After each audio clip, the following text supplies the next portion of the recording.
2-2 series সমতা।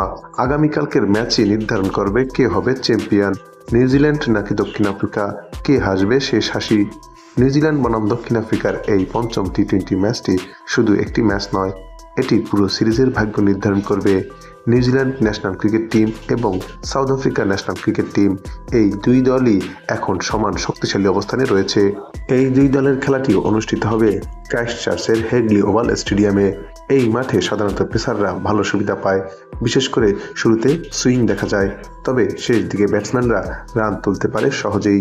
সাম্প্রতিক ফর্মের দিকে তাকালে নিউজিল্যান্ডের পারফরমেন্স কিছুটা ওঠানামা করছে। তাদের ব্যাটিং লাইন আপে ধারাবাহিকতা কম থাকলেও হোম কন্ডিশনে বড় একটা সুবিধা পাবে।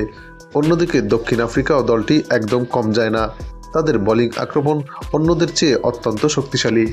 এই ম্যাচে নজরে থাকবে কিছু গুরুত্বপূর্ণ খেলোয়াড়। নিউজিল্যান্ডের হয়ে ডেভন কনওয়ে ও ফিন অ্যালেন ওপেনিংয়ে বড় ভূমিকা রাখতে পারেন। এছাড়া মিডল অর্ডারে ড্যারেল মিচেল ম্যাচ ঘুরিয়ে দিতে পারেন।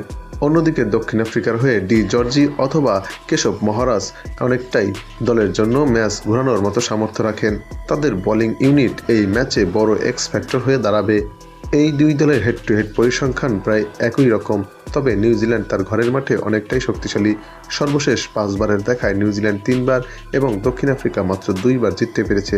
তাই বলাই যায় আগামীকালকের এই ম্যাচটি হতে যাচ্ছে আরও উত্তেজনাপূর্ণ। পিচ রিপোর্ট অনুযায়ী এই প্রথম ইনিংসে 160 থেকে 175 রান একটি ভালো স্কোর হতে পারে। টসে জিতে যে দল ব্যাটিং নেবে তারা কিছুটা এগিয়ে থাকবে। এখন প্রশ্ন হচ্ছে কে জিতবে আগামীকালকের এই ম্যাচ। বিশ্লেষণ অনুযায়ী নিউজিল্যান্ডের হোম অ্যাডভান্টেজ এবং কন্ডিশন বুঝে বলার অভিজ্ঞতা তাদের একটু এগিয়ে রাখছে, তবে দক্ষিণ আফ্রিকার পাওয়ার হিটিং এবং ফাস্ট বোলিং যে কোনো সময় ম্যাচ ঘুরিয়ে দিতে পারে। আমার প্রেডিকশন অনুযায়ী নিউজিল্যান্ড 55% এগিয়ে এবং দক্ষিণ আফ্রিকা 45, কিন্তু এই ম্যাচ শেষ বল পর্যন্ত কিছুই নিশ্চিত নয়।